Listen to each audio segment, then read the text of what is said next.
Good morning to all of you. आज हम discuss करने वाले हैं जल निकायों की पहली गणना को। हमारे भारत में पहली बार वाटर बॉडीज की गणना, जल निकायों की गणना की गई है। First census of water bodies important topic है, एग्जाम पॉइंट ऑफ व्यू से भी इम्पॉर्टेंट है और हमारे जीवन से जुड़ा होने के कारण भी इम्पॉर्टेंट टॉपिक है। देखिए, जल कितना जरूरी है ये हम सभी बचपन से जानते हैं। जल ही जीवन है, तो जल का इम्पोर्टेंस, महत्व तो हम सभी जानते हैं। अब आवश्यकता है कि इस विषय को हम गंभीरता से लें और एक्टिव फॉर्म में हम काम करें, जल के संग्रहण को लेकर के, जल के संचयन को लेकर के, जल निकायों को और ज़्यादा बढ़ाने को लेकर के। तो जल के संरक्षण के लिए काम करने की, और ज़्यादा एक्टिव फॉर्म में रह करके काम करने की आवश्यकता है। इसीलिए वाटर बॉडीज़ का सेंसस हमारे लिए इम्पोर्टेंट हो जाता है, और क्योंकि ये पहली बार हुआ है तो एग्जाम पॉइंट ऑफ व्यू से और भी ज़्यादा इंपॉर्टेंट हो जाता है कि आपके जो भी एग्जाम्स हैं, आगामी एग्जाम्स, वहाँ पे इस टॉपिक से आपको क्वेश्चन देखने को मिलेंगे। जल जो है ये मानव सभ्यता, जीवित जीवों और प्राकृतिक आवास के लिए आवश्यक एक बहुमूल्य संसाधन है। वाटर क्या है? एक रिसोर्स है, एक नेचुरल रिसोर्स है, प्राकृतिक संसाधन है। हम सभी जानते हैं जल के महत्व को। अब आवश्यकता है जल के संरक्षण की, और इसीलिए आज की क्लास में जितने भी डेटा हम वाटर बॉडीज से रिलेटेड पढ़ने वाले हैं, जितने भी क्रोनोलॉजी को आज हम जानने वाले हैं, वो सभी बहुत इजी मैनर में आपको याद हो जाएं, क्लास में ही याद हो जाएं। इसके लिए मैप्स का, ग्राफ का और इमेजेस का खूब यूज़ होने वाला है, तो बहुत आसानी से ये टॉपिक, इसके डेटा आपको याद हो जाएंगे। Water is a precious resource and essential for human civilization, living organisms and natural habitat. अब वर्ल्ड वाइड अगर हम देखें कि भारत में, क्योंकि भारत में हम जानते हैं कि आबादी में, पॉपुलेशन में भारत रैंक फर्स्ट है, तो अब यहाँ पे हमारे यहाँ वाटर रिसोर्सेज कितने हैं? तो भारत में वर्ल्ड की पॉपुलेशन का 18%, पूरे विश्व की 18% आबादी जो है वो भारत में रहती है। और अगर हम देखें पानी को, ग्लोबल वाटर रिसोर्सेज को, तो वो हमारे पास हैं 4%। अब आपको ये गैप बहुत ज़्यादा लग सकता है, यहीं से डेटा को याद करने की स्टार्टिंग हो चुकी है। 18% पॉपुलेशन जो है वो हमारे यहाँ पे रहती है, भारत में रहती है, और 4% हमारे पास ग्लोबल वाटर रिसोर्सेज का है। अब गैप ज़्यादा है, लेकिन हमारे पास जितने भी वाटर रिसोर्सेज हैं वो सभी पर्याप्त हैं। आवश्यकता किस बात की है? संरक्षण करने की। आवश्यकता है जल के संचयन की, तो उसी पे एक्टिव फॉर्म में ध्यान देना है और हमें अपना भी पार्टिसिपेशन बढ़ाना है। तो यहाँ पे ये डेटा आपको ध्यान रखना है। पानी विकास के हर पहलू से जुड़ा हुआ है। यह आर्थिक विकास को गति देता है, स्वस्थ पारिस्थितिकी तंत्र का समर्थन करता है और स्वयं जीवन के लिए आवश्यक भी है और मौलिक भी है। पानी का उपयोग तो हम सभी जानते हैं, पीने के लिए, सफाई, कृषि, एग्रीकल्चर में, औद्योगिक में और उद्देश्य के लिए किया जाता है। इसके अलावा मनोरंजन में, पशुपालन में, बिजली के उत्पादन में और भी बहुत सारे ऐसे उद्देश्य हैं जिनके लिए हमें जल की आवश्यकता होती है। बहुत ही एसेंशियल, बहुत ही आवश्यक तत्व है जल हमारे जीवन के अंदर। कौन सा मंत्रालय है जिसने ये सेंसस किया है, जिसने ये गणना करवाई है? तो जल शक्ति मंत्रालय। ये मंत्रालय आपको ध्यान रखना है, और इस मंत्रालय के अंतर्गत जो डिपार्टमेंट है इसे भी हम जानेंगे कि आखिर इस डिपार्टमेंट की कौन कौन सी रेस्पॉन्सिबिलिटी है, कौन कौन सी जिम्मेवारियां हैं, क्या क्या कार्य ये डिपार्टमेंट करता है। डिपार्टमेंट क्या है? Department of water resources, river development and Ganga rejuvenation. जल संसाधन, नदी विकास और गंगा संरक्षण विभाग। वर्तमान में श्री गजेंद्र सिंह शेखावत जो हैं ये जल शक्ति मंत्री हैं भारत सरकार में, तो ये भी आपको ध्यान होना चाहिए। पृथ्वी पर उपलब्ध कुल जल का अगर हम देखें कि कितना पानी हम यूज करने लायक है हमारे लिए, तो only less than 3% of the total water available on the earth is fresh water. पृथ्वी पर उपलब्ध कुल जल का केवल 3% से भी कम जो है वो फ्रेश वाटर है, ताज़ा जल है। और इस ताज़ा जल में से भी ध्रुवों पे जमी हुई बर्फ के रूप में है 75.2%, जिसमें से लगभग 75.2% ध्रुवीय क्षेत्रों में जमी हुई है बर्फ के रूप में, और अन्य 22.6% है भूजल, ग्राउंड वाटर के रूप में। इसके अलावा अवेलेबल है लेक्स में, रिवर्स में, रिवर्स एटमॉस्फेयर, मॉइस्चर, सॉइल और वेजिटेशन के अंदर। बाकी झीलों, नदियों के वातावरण, नमी, मिट्टी और वनस्पतियों के अंदर उपलब्ध है जल। डेफिनेशन बहुत ही इंपॉर्टेंट है, क्योंकि ध्यान क्या रखना है आपको, रिवर्स को, नदियों को, बहते हुए जल को जल निकायों के अंतर्गत नहीं रखा गया है। बहते हुए जल को वाटर बॉडीज़ में हम इंक्लूड नहीं करते हैं, यानी वाटर बॉडीज़ में रिवर्स नहीं आएंगी। ये जो सेंसस गणना की गई है, इस वाटर बॉडीज़ के अंतर्गत ना तो नदियाँ आएंगी, ना झरने आएंगे, ना ओशियन आएंगे, समुद्र भी नहीं आएंगे, सी भी नहीं, ओशियन भी नहीं। तो यहाँ पे इंपॉर्टेंट हो जाती है डेफिनेशन। देखिए, सिंचाई या अन्य, यहाँ पे स्टार भी लगाना और ये डेफिनेशन अच्छे से पढ़नी है, क्योंकि यहाँ से भी ऑब्जेक्टिव क्वेश्चन पूछा जा सकता है आपको कि रिवर्स भी दे दी, वाटरफॉल भी दे दिए और पूछ लिया गया कि इनमें से वाटर बॉडी कौन सी हैं। तो ध्यान रखना है, सिंचाई या अन्य उद्देश्यों, उदाहरण के लिए औद्योगिक, मछली पालन, घरेलू पेयजल, मनोरंजन, धार्मिक, भूजल पुनर्भरण आदि के लिए पानी के भंडारण के लिए उपयोग किए जाने वाले कुछ या कोई चिनाई के काम के साथ सभी प्राकृतिक या मानव निर्मित, ध्यान रखना है इसमें नेचुरल भी और मैन मेड भी है, नेचुरल प्राकृतिक भी है, मानव निर्मित भी है, इकाइयों को इस जनगणना में जल निकायों के रूप में माना जाएगा। ये इंपॉर्टेंट है, बिल्कुल पॉज करके आप एक बार तसल्ली से इस डेफिनेशन को पढ़ेंगे।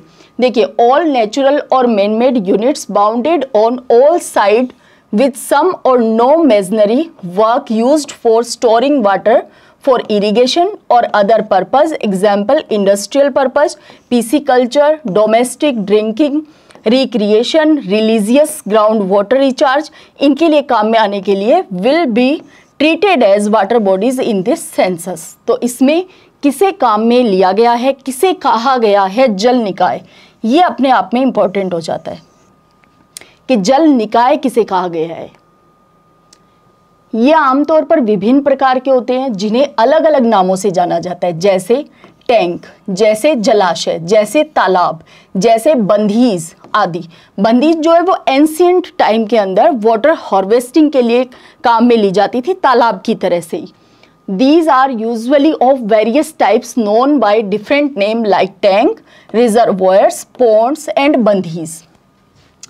एक संरचना जहां बर्फ पिघलने, धाराओं, झरनों, बारिश या आवासीय या अन्य क्षेत्रों से जल निकासी का पानी जमा होता है या पानी को एक धारा, नाला या नदी से मोड़कर संग्रहित किया जाता है, उसे भी जल निकाय माना जाएगा। तो जल निकाय वाटर बॉडी में हम किसे वाटर बॉडी में हम किसे इंक्लूड करेंगे, ये इंपॉर्टेंट हो जाता है। अब यहाँ से डेटा की स्टार्टिंग हो चुकी है। जल शक्ति मंत्रालय ने जल निकायों की पहली जनगणना की है और हमारे देश में टोटल वाटर बॉडीज कितनी हैं, तो 24,24,540, 24,24,540 हमारे यहाँ टोटल कुल जल निकाय हैं, टोटल वाटर बॉडीज हैं। इंपॉर्टेंट क्या हो जाता है, रूरल कितनी है और अर्बन एरियाज में कितनी है। तो ग्रामीण क्षेत्रों में ज़्यादा है। भाई, तालाब को आप कहाँ पे सबसे ज़्यादा देखते हैं, जो बावड़ियाँ हैं, जो तालाब हैं, इनको कहाँ पे सबसे ज़्यादा देखते हैं, गांव वाले क्षेत्र में। देखिए 97.1% जो है वो कहाँ पे है, गांव के क्षेत्र के अंतर्गत। 23,55,055 ये डिजिट भी ध्यान रखनी है आपको। 23,55,055 ये क्या है, गाँव के क्षेत्र में जो उपस्थित हैं वो जल निकाय हैं। और अर्बन एरियाज के अंदर, शहरी क्षेत्रों में, तो 2.9 टोटल वाटर बॉडीज का, यानी 24,24,540 का 2.9% जो है वो है शहरी क्षेत्रों के अंतर्गत, 69,485। अगर आपकी रीजनिंग कैलकुलेशन बहुत ठीक है तब तो केवल एक डिजिट ध्यान रखनी है, 24,24,540, और फिर ये डेटा ध्यान रखना है। आगे वाली डिजिट को याद करने की नीड नहीं है, तुरंत निकाल सकते हो। लेकिन अगर थोड़ी कैलकुलेशन स्लो है तो एग्जाम हॉल में ये काम नहीं करना, तब फिर आपको आइडिया होना चाहिए कि लगभग इतनी वाटर बॉडी जो है वो गाँव वाले क्षेत्र में है। जल निकायों के प्रकार, प्रतिशत वितरण, ये फिर से इंपॉर्टेंट है और इसीलिए यहाँ पे ग्राफ का यूज हुआ है। देखिए पॉन्ड्स कितने हैं, अब ये तो देख लिया कि 24,24,540, हाँ क्लास के साथ साथ ही 5 से 6 बार बोल लीजिए तो आपको टोटल वाटर बॉडीज तो सीधे सीधे ध्यान हो जाएंगी। 24,24,540 टोटल में से 59.5% यानी 14,42,993 जो हैं, यहाँ पे फिर से इंपॉर्टेंट हो जाता है कि अगर परसेंटेज ध्यान रखते हैं तब भी मामला दौड़ जाएगा, है ना। 59.5% जो है वो क्या है, तालाब हैं, पॉन्ड्स हैं। टैंक्स कितने हैं? 15.7%, यानी सबसे ज्यादा क्या है? तालाब। अब यहाँ पे ग्राफ दिखाई दे रहा है आपको, ये क्या है? 59.5%, लगभग 60% के आसपास हम कह सकते हैं कि तालाब हैं। बाकी 40% में क्या क्या हैं? तो टैंक्स भी आ गए हैं, लेक्स भी आ गई हैं, रिजर्वॉयर्स भी आ गए हैं। बिल्कुल, नदियों को, डैम को पढ़ते समय हमने रिजर्वॉयर भी पढ़े हैं, है ना। तो रिजर्वॉयर्स आ गए हैं, लेक्स, झीलों को भी हम डिस्कस कर चुके हैं। भारत की महत्वपूर्ण झीलों को, लेक्स को, इंपॉर्टेंट लेक्स को हम डिस्कस कर चुके हैं। वो कितनी है? 0.9%। अगर पूछा जाए कि इन सब में से, ये जो डिवीजन किया गया है, इन सब में से सबसे कम क्या है? तो वो है झीलें। कितनी है? केवल 0.9%। अभी स्टेट्स भी देखेंगे, कौन से स्टेट में सबसे ज्यादा झीलें हैं। आई होप आपको पता भी होगा, अगर आंसर करना चाहें तो कर सकते हैं कमेंट बॉक्स में। लेकिन हाँ, हम तो डेटा को और क्रोनोलॉजी को, स्टेट्स को जानने ही वाले हैं। तो पॉन्ड्स 59.5% हैं, टैंक्स जो हैं वो 15.7% हैं, लेक्स जो हैं वो 0.9% के साथ सबसे कम है। सबसे कम और सबसे ज़्यादा का ध्यान रखना है, तालाब सबसे ज़्यादा हैं 59.6%, और 59.5%, नॉट 6। लेक्स कितनी है? 0.9% है, 22,361 झीलें हैं। रिजर्वॉयर कितने हैं? 12.1% हैं। वाटर कंजर्वेशन स्कीम्स, जिसमें महाराष्ट्र रैंक 1 पे है, इसके अंतर्गत कितने हैं? 9.3%। चक डैम्स जिसमें आते हैं, और अदर्स को रखा गया है 2.5% में। ईच है, हाँ, आप इसे यहां पे पॉज करके भी देख सकते हैं। Each have over 1 lakh water bodies, वो राज्य है जिनके पास 1 लाख से भी ज्यादा, 24,24,540 वाटर बॉडीज हैं, जल निकाय हैं हमारे देश के अंदर। तो उसमें से कौन से स्टेट में, वो स्टेट पहले देख लेते हैं जहां पे 1 लाख से भी ज्यादा वाटर बॉडीज हैं। तो वेस्ट बंगाल रैंक 1 कर रहा है।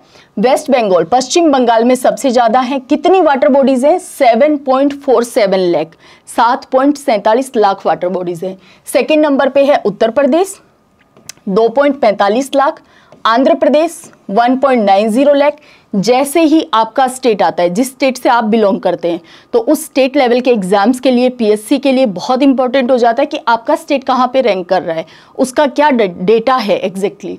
उड़ीसा के अंदर 1.81 लाख, ये वो सभी स्टेट हम देख रहे हैं जहाँ पे 1 लाख से ज़्यादा वाटर बॉडीज हैं। असम के अंदर 1.72 लाख, झारखंड के अंदर 1.07 लाख, और तमिलनाडु में 1.06 लाख है। सबसे कम कहाँ पे हैं? तो देखिए, अरुणाचल प्रदेश में 993 हैं। सबसे हाईएस्ट और सबसे लोवेस्ट अगर देखना हो तो सबसे अधिक हैं वेस्ट बंगाल स्टेट के अंदर वाटर बॉडीज, और सबसे कम जल निकाय कहाँ पे हैं? सिक्किम के अंदर, केवल 134, 134। तो सबसे कम और सबसे ज़्यादा, ये बात आपको ध्यान रखनी है। और सबसे कम में अगर हमें 4 स्टेट देखने हों, और जिसमें यूनियन टेरिटरी अगर आपसे पूछ लिया जाए, तो देखिए, अरुणाचल प्रदेश में 993 है, दिल्ली के अंदर 893, चंडीगढ़ वो यूनियन टेरिटरी है जिसके अंदर सबसे कम वाटर बॉडीज हैं। चंडीगढ़ में कितनी है? 188, 188, क्योंकि चंडीगढ़ का एरिया भी तो कम है ना। देखिए, अब यहाँ पे जल निकायों की संख्या और उसमें टॉप 5 स्टेट्स, तो सबसे ज़्यादा कहाँ पे? वेस्ट बंगाल में। दूसरे नंबर पे कौन है? उत्तर प्रदेश। टोटल के साथ यहाँ पे आपको परसेंटेज भी दिखाई दे रहा है कि टोटल वाटर बॉडीज का 30.8%, क्योंकि डेटा यहाँ पे फिर से लिख लेना, 24,24,540 कुल वाटर बॉडीज है हमारे देश में, उसमें से 7,47,480 यानी 30.8% वेस्ट बंगाल के पास हैं जल निकाय। यूपी के पास 10.1% है, आंध्र प्रदेश के पास 7.9% है, उड़ीसा के पास 7.5% है, और असम के पास 7.1% है। अब यहाँ पे आपको दिखाई दे रहा है 1 नंबर पे वेस्ट बंगाल है, 2 नंबर पे आपको यहाँ पे यूपी दिखाई दे रहा है, 3 नंबर पे रैंक कर रहा है आंध्र प्रदेश, और 4 नंबर पे इसका पड़ोसी राज्य उड़ीसा। देखिए 1, 3 और 4 ये रैंक तो यहीं पे है, पूर्वी तट के ऊपर, और यहाँ पे आपको ये वेस्ट बंगाल दिखाई दे ही रहा है, और ये है असम जो रैंक कर रहा है 5वीं। तो फर्स्ट रैंक पे वेस्ट बंगाल है, 2 नंबर पे यूपी है, 3 नंबर पे आंध्र प्रदेश है, 3 तक तो ध्यान ही रखना है। 4th पे कौन है? उड़ीसा, और 5th पे आता है असम। पश्चिम बंगाल में सबसे ज्यादा तालाब और जलाशय हैं, स्टार लगाना। 2 फैक्ट्स हैं ये अलग अलग। सबसे ज्यादा वाटर बॉडीज वेस्ट बंगाल, सबसे ज्यादा तालाब पॉन्ड्स कहाँ पे हैं? वेस्ट बंगाल में। सबसे ज्यादा जलाशय कहाँ पे हैं? वेस्ट बंगाल में। 3 फैक्ट आपको याद रखने हैं, सबसे ज्यादा वाटर बॉडी भी, सबसे ज्यादा पॉन्ड्स भी। अब ध्यान क्या रखना है, सबसे ज्यादा टैंक नहीं है यहाँ पे वेस्ट बंगाल में, सबसे ज्यादा वाटर स्कीम नहीं चलती है यहाँ पे, यानी वो अदर स्टेट याद रखने हैं। तो देखिए पश्चिम बंगाल में सबसे ज्यादा तालाब भी हैं और सबसे ज्यादा जलाशय। तो वेस्ट बंगाल के नाते 3 स्टेटमेंट ध्यान रखने हैं, सबसे ज्यादा वाटर बॉडीज हैं 30.8%, सबसे ज्यादा तालाब हैं और सबसे ज्यादा जलाशय हैं। आंध्र प्रदेश में सबसे ज्यादा टैंक हैं। तमिलनाडु में, वैसे आंध्र प्रदेश यूपी के बाद स्टैंड करता है, आंध्र प्रदेश कुल जल निकायों में सबसे ज्यादा में वेस्ट बंगाल, यूपी, उसके बाद आंध्र प्रदेश आता है, लेकिन आंध्र प्रदेश में सबसे ज्यादा टैंक हैं। इसके अलावा तमिलनाडु में सबसे ज्यादा झीलें हैं। जो क्वेश्चन अभी आपको दिया था उसका आंसर क्या है? तमिलनाडु। सबसे ज्यादा लेक्स जो हैं, हालांकि कुल जल निकायों में 24,24,540 जल निकायों में से केवल 0.9% क्या है? लेक्स हैं, लेकिन इस 0.9% में भी सबसे ज्यादा झीलें हैं कहाँ पे? तो वो है तमिलनाडु के अंदर। और यही वो स्टेट भी है जहां पे सबसे ज्यादा अतिक्रमण हुआ है जल निकायों का। उसमें भी रैंक 1 पे कौन है? तमिलनाडु। झीलों में भी सबसे आगे कौन है? तमिलनाडु। और महाराष्ट्र वो स्टेट है जो जल संरक्षण योजना के लिए फर्स्ट रैंक कर रहा है, जल संरक्षण योजना के लिए। वाटर कंजर्वेशन स्कीम सबसे ज्यादा किसी स्टेट में है तो वो है महाराष्ट्र। अब यहाँ पे क्रोनोलॉजी आपको दिखाई दे रही है। पॉन्ड्स में सबसे ज्यादा पॉन्ड्स तालाब कहाँ पे हैं? कौन सा स्टेट है? वेस्ट बंगाल है। 2 नंबर पे कौन सा है? उत्तर प्रदेश। 3 पे असम, 4 पे उड़ीसा, 5 पे झारखंड। आपको फर्स्ट, सेकंड, थर्ड तक ध्यान रखने हैं, लेकिन अगर आप झारखंड से, अगर आप उड़ीसा से बिलोंग कर रहे हैं तो डेफिनेटली आपको अपने स्टेट की रैंक पता होनी चाहिए। टैंक्स की बात करें तो अभी हमने देखा आंध्र प्रदेश रैंक 1 पे है, 2 पे है उड़ीसा, 3 पे हिमाचल प्रदेश, 4 पे तमिलनाडु और 5 पे है गुजरात। झीलों में सबसे ज्यादा झीलें हैं तमिलनाडु के अंदर। 2 नंबर पे आता है बिहार, 3 नंबर पे है कर्नाटका, 4 नंबर पे है वेस्ट बंगाल, 5 पे है उड़ीसा। रिजर्वॉयर्स की अगर हम बात करें तो सबसे ज्यादा रिजर्वॉयर्स हैं वेस्ट बंगाल, झारखंड, उसके बाद बिहार, फिर उड़ीसा, फिर Andhra Pradesh. Water conservation scheme, तो स्कीम सबसे ज्यादा कहाँ पे है? महाराष्ट्र के अंदर। उसके बाद कहाँ पे है? आंध्र प्रदेश स्टेट के अंदर, फिर गुजरात में है, फिर तेलंगाना, देन झारखंड। तो ये पूरा चार्ट जो है वो इंपॉर्टेंट है। यहाँ पे भी पॉज करके आप इसका स्क्रीनशॉट भी ले सकते हो, आप इसे याद रखने के लिए ले सकते हो स्क्रीनशॉट, है ना। अब हम मैप में देख लेते हैं states rank 1 in water body type. तो यहाँ पे अब खुद से बताइए, क्योंकि अभी डिस्कस किया है हमने वेस्ट बंगाल, तो पॉन्ड्स, तालाब और जलाशय सबसे ज्यादा कहाँ पे है? वेस्ट बंगाल में। रिजर्वॉयर्स और पॉन्ड्स। इसके अलावा टैंक्स कहाँ पे हैं सबसे ज्यादा? आंध्र प्रदेश के अंदर। लेक सबसे ज्यादा, झीलें कहाँ पे हैं?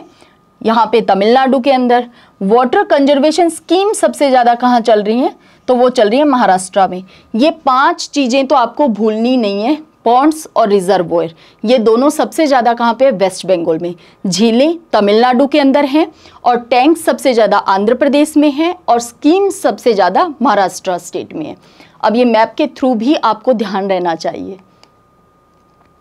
ए major proportion of water bodies, जल निकायों का एक बड़ा हिस्सा यानी 83.7% जो है, यानी 20,30,040 जो हैं वो उपयोग में हैं। 24,24,540 अगर साथ साथ बोल रहे हो तो यकीन मानो क्लास एंड होते होते ये डिजिट तो आपके माइंड में सेट हो जाएगी बिल्कुल।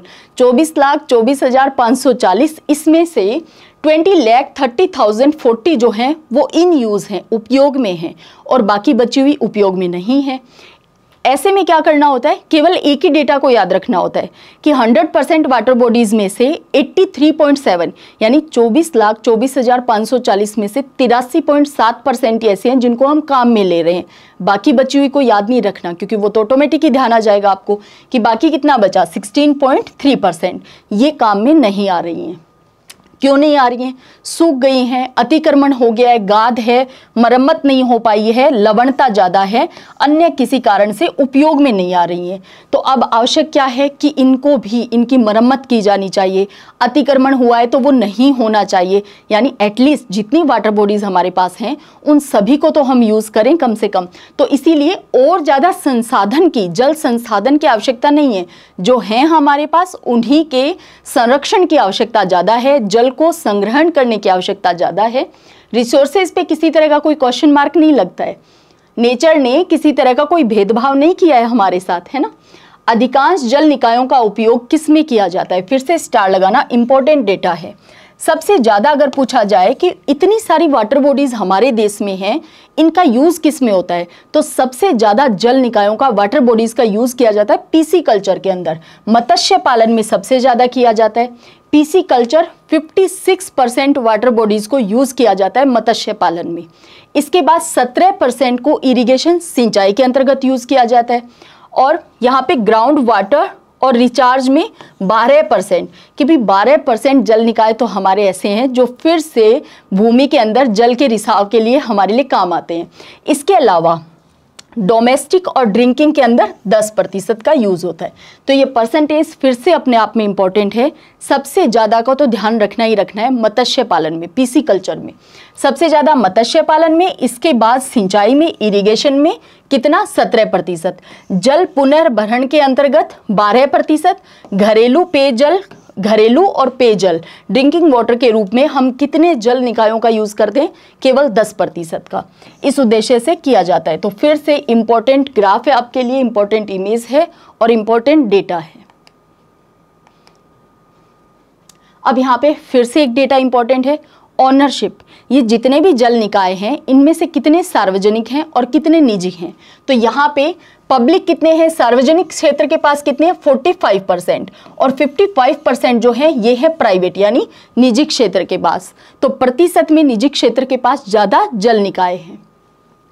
55.2% जो हैं जल निकाय निजी संस्थानों के, 13,38,735। कौन सी डिजिट का 13 लाख है भाई? ये कौन सी डिजिट का 55.2% है? तो 24,24,540।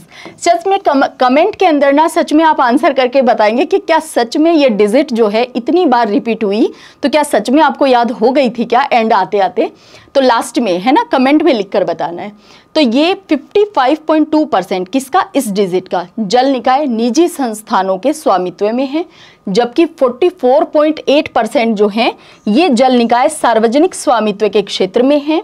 सभी सार्वजनिक स्वामित्व वाले जल निकायों में से अधिकतम जल निकायों का स्वामित्व जो है वो पंचायतों के पास है। सॉरी, इस तरह के क्वेश्चन बहुत पूछे जाते हैं जब आपसे ट्रिकी क्वेश्चन पूछने हो कि इनमें से ऑनरशिप सबसे ज़्यादा किसके पास है।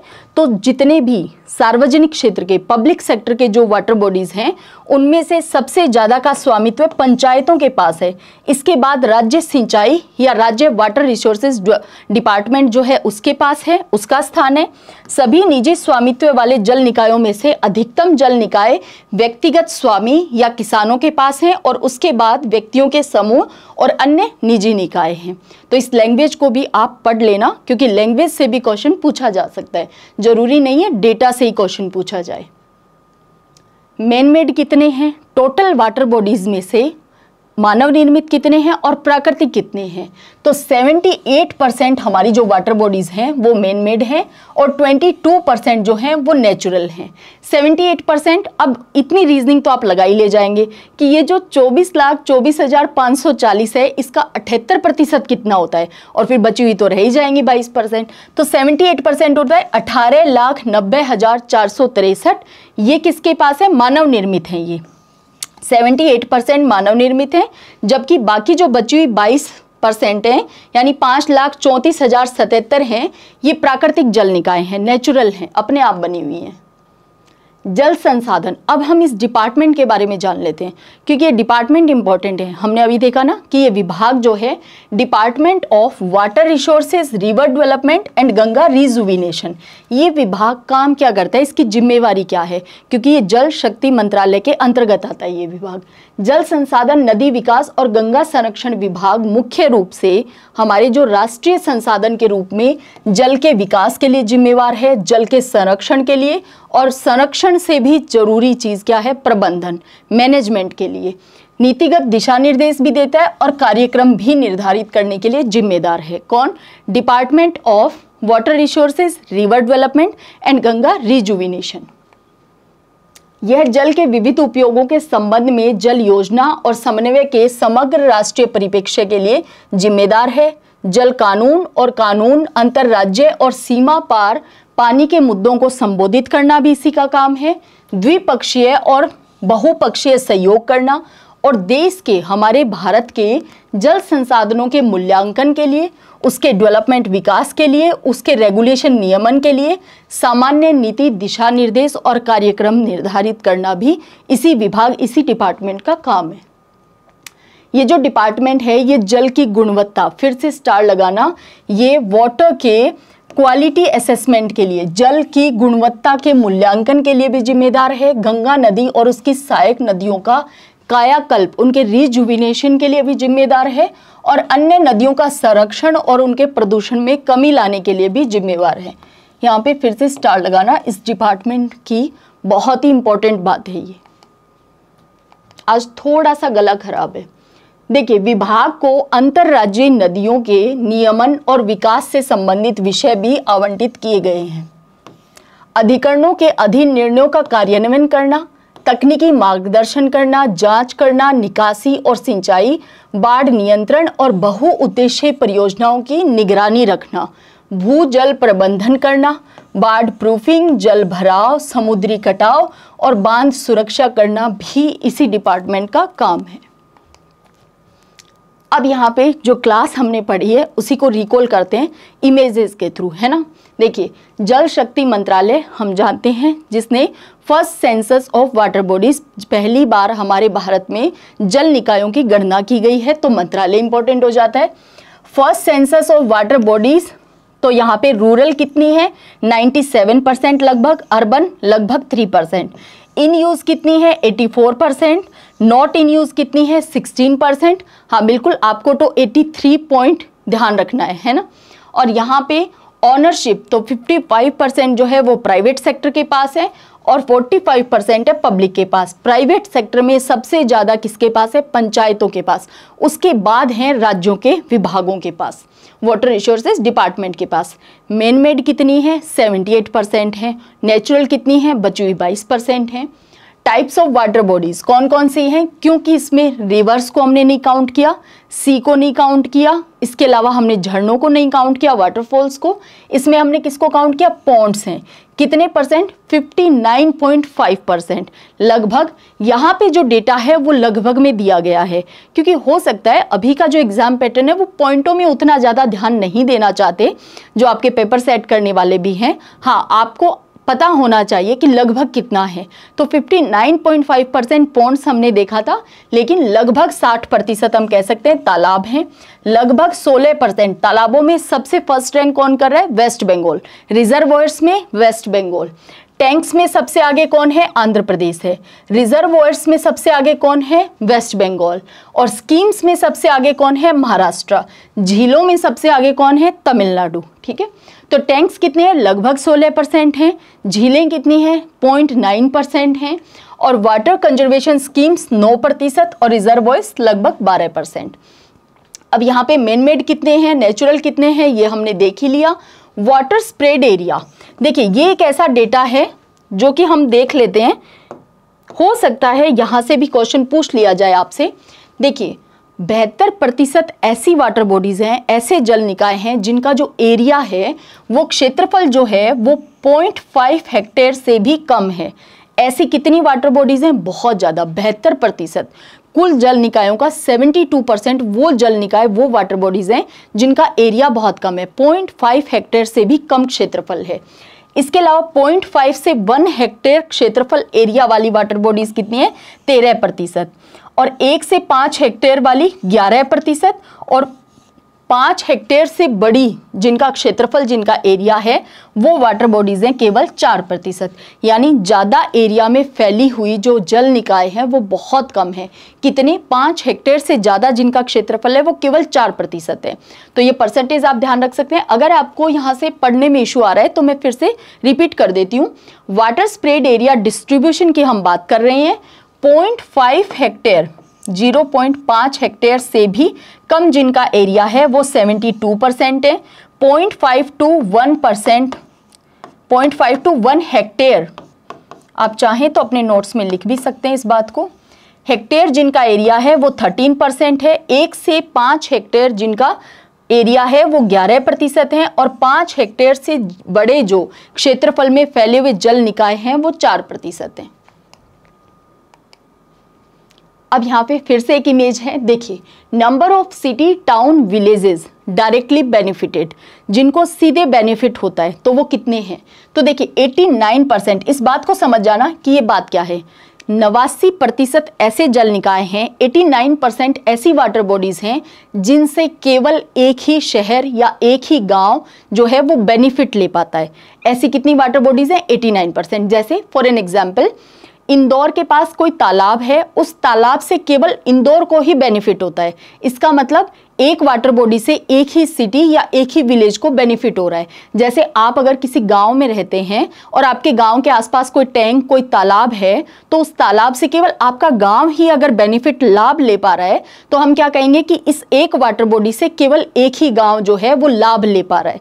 तो ऐसी कितनी वाटर बॉडीज हैं जिनसे केवल एक ही गांव या एक ही शहर जो है वो लाभान्वित होता है? तो 89%, यानी बहुत ज्यादा संख्या उन जल निकायों की है जिनसे केवल एक ही गांव या एक ही शहर लाभ ले पाता है, बेनिफिट ले पाता है। और केवल 11% जो हैं वो ऐसी वाटर बॉडीज हैं जिनसे 2 से लेकर 5 शहरों, यानी कोई वाटर बॉडी बनी हुई है, उससे आसपास के 2 गांव या 5 गांव या 5 शहर या 2 शहर जो हैं वो बेनिफिट ले पाते हैं। तो 2 से 5 विलेज या शहर जो हैं वो केवल 11% ऐसे जल निकाय हैं जो उनको फायदा देते हैं। ठीक है, कुल जल निकायों में अब हम बात कर लेते हैं एक बहुत ही गंभीर इशू की। वो क्या है? Distribution of water bodies encroached bye type, जिनका अतिक्रमण कर लिया गया है। अब सोचिए, एक तो वैसे ही जल संकट, एक तो वैसे ही हमारे पास वाटर बॉडी ज़्यादा नहीं है। ऑलरेडी ग्लोबल वाटर रिसोर्सेज का हमारे पास 4% है, वो पर्याप्त है। लेकिन अगर इस तरह के जल निकायों का अतिक्रमण होगा तो कैसे पर्याप्त हो सकता है? भाई, डिमांड और सप्लाई का जो ग्राफ है, जो संतुलन है, बैलेंस है, वो बने रहना चाहिए। अगर मांग ज़्यादा है और आपूर्ति नहीं हो पा रही है तो मामला गड़बड़ा जाएगा, फिर तो जल संकट आएगा ही आएगा। और जिस तरह की परिस्थितियां चल रही हैं, ऐसे में इसीलिए हमारे लिए इंपॉर्टेंट हो जाता है कि हम पर्सनल लेवल पे, निजी स्तर पे हम वाटर हार्वेस्टिंग करें, हम जल का संरक्षण करें, जल का संचयन करें। तो यहाँ पे distribution of water bodies encroached bye type, तो 68% जो है वो तालाबों का अतिक्रमण हो चुका है। कितना है ये 68%? तो निकाल लेना। किसका? 38,496 ऐसे जल निकाय हैं जिनका अतिक्रमण हो चुका है। यानी 24 लाख, लास्ट टाइम ये डिजिट लिख रहे हैं, अब तो मुझे पूरी उम्मीद है याद हो गई होगी। 24,24,540 में से 38,496 टोटल वाटर बॉडीज का 1.6% वो वाटर बॉडीज हैं जिनका एनक्रोचमेंट, जिनका अतिक्रमण हो चुका है। तो इनमें से, इन 38,496 में से 68%, यानी इस डिजिट का आप 68% निकालेंगे तो वो तालाब जो हैं उनका अतिक्रमण हो चुका है। फिर 21% टैंकों का अतिक्रमण हो चुका है। किसका 21% निकालना है? इस डिजिट का। ठीक है, अब गुणा और भाग है ना, डिवीजन और मल्टीप्लाई, ये तो आप कर ही सकते हैं। तो 21% ऑफ 38,496 का 21% जो है टैंक्स हैं उनका अतिक्रमण हो चुका है। 5% जो हैं वो वाटर कंजर्वेशन स्कीम्स हैं, जैसे चक डैम्स हैं, इनका अतिक्रमण हो चुका है। 4% झीलों का अतिक्रमण हो चुका है और 2% अदर्स में रखा गया है। तो कुल कितनी वाटर बॉडीज का अतिक्रमण एनक्रोचमेंट हुआ है तो वो है 38,496। ये डिजिट ध्यान रखनी है। अब इसमें से भी पूछा जाए कि 38,496 में से सबसे ज्यादा किसका अतिक्रमण हुआ है, तो तालाबों का हुआ है। 2 नंबर पे किसका हुआ है, टैंक्स का हुआ है। 3 नंबर पे झीलों का, 3 नंबर पे वाटर कंजर्वेशन स्कीम्स लाइक चक डैम्स का हुआ है। 4 नंबर पे झीलों का हुआ है और 5 नंबर पे अदर्स को रखा गया है। अब हम लास्ट इमेज को देखने वाले हैं। देखिए सबसे ज्यादा अतिक्रमण जो है वो हुआ है यूपी के अंदर। उत्तर प्रदेश में 15,301 वाटर बॉडीज का अतिक्रमण हुआ है। अच्छा, क्लास के स्टार्टिंग में शायद तमिलनाडु बोल दिया था, तमिलनाडु 2nd नंबर पे है। हाँ 2nd पे तो है, 1st पे नहीं है, लेकिन है ना। यूपी में सबसे ज्यादा यानी जो 38,496 वाटर बॉडीज जल निकाय जिनका अतिक्रमण हुआ है, उनमें से 15,301 का तो यूपी के अंदर हुआ है अतिक्रमण। 2 नंबर पे कौन सा स्टेट है, तमिलनाडु, यहाँ पे 8,366 वाटर बॉडीज का अतिक्रमण हुआ है। 3 नंबर पे कौन है, आंध्र प्रदेश, 3,920 वाटर बॉडीज का यहाँ पे अतिक्रमण एनक्रोचमेंट हुआ है। तो ये डेटा फिर से इंपॉर्टेंट हो जाता है, अपने स्टेट के लिए और भी ज्यादा इंपॉर्टेंट हो जाता है कि जो यूपी के जो स्टूडेंट्स हैं उनके लिए ये डेटा याद रखना जरूरी है। 4 राज्यों पश्चिम बंगाल, अरुणाचल प्रदेश, सिक्किम, चंडीगढ़ से जल निकायों पे कोई भी अतिक्रमण नहीं हुआ है। तो क्या ये आइडियल स्टेट माने जा सकते हैं इस सेंस के अंदर? हाँ, हमने देखा सिक्किम में जल निकाय कम है, लेकिन आप ये भी तो जानिए जितने जल निकाय हैं किसी का अतिक्रमण नहीं हुआ है। समझ पा रहे हैं आप? चंडीगढ़ बिल्कुल जल निकाय कम है, ये वो यूनियन टेरिटरी है जिसमें सबसे कम जल निकाय हैं, वाटर बॉडीज हैं, लेकिन अतिक्रमण नहीं हुआ है। वेस्ट बंगाल वो स्टेट है, अब कितना महत्वपूर्ण बनकर के उभरा है यहाँ पे पश्चिम बंगाल, वो स्टेट है जहाँ पे सबसे ज्यादा नंबर ऑफ वाटर बॉडीज हैं। इसके अलावा तालाब भी सबसे ज्यादा, रिजर्वॉयर्स भी सबसे ज्यादा, और किसी का अतिक्रमण भी नहीं हुआ, किसी का एनक्रोचमेंट भी नहीं हुआ। तो बहुत इंपॉर्टेंट स्टेट बन गया है जो बाकियों के लिए आदर्श है ना। तो यहाँ पे 4 राज्य कौन कौन से हैं ध्यान रखना है। No encroachment on water bodies was reported from 4 states, West Bengal, Arunachal Pradesh, Sikkim और चंडीगढ़। यानी चंडीगढ़ यहाँ पे क्या यूनियन टेरिटरी है, बाकी 3 स्टेट आपको दिखाई दे रहे हैं। तो ये फिर से इंपॉर्टेंट अपने आप में हो जाता है। अब हमारी ये लास्ट इमेज है, देखिए यहाँ पे पीसी कल्चर में हमने देखा ही था सबसे ज्यादा जल निकायों का यूज होता है पीसी कल्चर मत्स्य पालन में, कितना 56%। 17% इरिगेशन सिंचाई में यूज होता है, और ग्राउंड रिचार्ज के अंदर हम काम में लेते हैं 12%, और डोमेस्टिक और ड्रिंकिंग घरेलू और पेयजल के रूप में 10% जल निकायों को काम में लेते हैं, पढ़कर आ चुके हैं, है ना। इसके अलावा cost of construction main made जो वाटर बॉडीज हैं उनमें से हम जानते हैं 78% क्या है, मेन मेड हैं, और बचे हुए 22% क्या है, नेचुरल हैं। अभी अभी डेटा पड़ा था। तो जो मेन मेड हैं उनमें खर्चा कितना आया, उनके निर्माण पे, उनके कंस्ट्रक्शन पे। तो देखिए 48% ऐसी वाटर बॉडी जल निकाय हैं जिनको बनाने पे 50,000 रुपए तक का खर्चा आया। 26% ऐसे जल निकाय हैं जिनको बनाने के ऊपर 50,000 से 1 लाख तक का खर्चा आया। 20% ऐसे वाटर बॉडीज हैं जिनको बनाने के पीछे 1 लाख से 5 लाख तक का खर्चा आया। तो ये यहाँ पे कंस्ट्रक्शन में लगने वाले खर्च की बात की है हमने। इसके अलावा स्टोरेज कैपेसिटी कि हाँ 24,24,540 जल निकाय हैं, आखिर इनकी स्टोरेज कैपेसिटी कितनी है, इनमें संग्रहण क्षमता कितनी है, भाई कितने लीटर पानी आता है इनके अंदर, कोई तालाब है, कोई टैंक है, रिजर्वॉयर है, कितने लीटर पानी। तो यहाँ पे फिर से इंपॉर्टेंट हो जाता है 15% हमारे पास ऐसे जल निकाय हैं जिनकी जो वाटर स्टोरेज कैपेसिटी है वो कितनी है, 100 से 1000 क्यूबिक मीटर। अब इसको लीटर में, क्योंकि आपके ध्यान में इमेज में ज़्यादा जल्दी बात बनेगी, तो यहाँ पे हम जानते हैं 1 cubic metre is equal to 1000 litres. 1000 litre होते हैं 1 क्यूबिक मीटर में। तो यहाँ पे मल्टीप्लाई कर लो, 100 से 1000 को मल्टीप्लाई करोगे कितना हो गया, 10,000 हो गया है। 100 मल्टीप्लाई बाई 1000, 1 लाख हो गया है भाई, है ना, 1 लाख। तो 1 लाख से लेकर 10 लाख लीटर्स तक वाली क्षमता वाली 15% जल निकाय है हमारे पास, ठीक है। 10 लाख से 1 करोड़ तक की लीटर तक की क्षमता वाले, बाकी यहाँ पे किस में दिया है, क्यूबिक मीटर में दिया है। अगर आपको देखने में इश्यू आ रहा हो तो मैं यहाँ पे लिख देती हूँ, ये है क्यूबिक मीटर्स।